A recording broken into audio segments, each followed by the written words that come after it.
দিদির ছবি? তাহলে কি এই লোকটাই? ও দাদা, আপনার ব্যাগ পকেট থেকে হড়কে গেছিল। কি যে করেন না আপনি, একটা জিনিসও সামনে রাখতে পারেন না। দেখে নিন সব ঠিক আছে কিনা। ছবিটা কার? আমার স্ত্রীর। রূপসী তো এখনো ফিরলো না।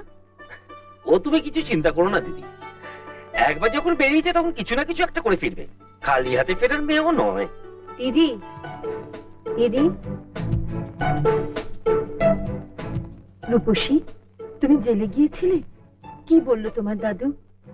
কবে নিয়ে যাবে আমাকে?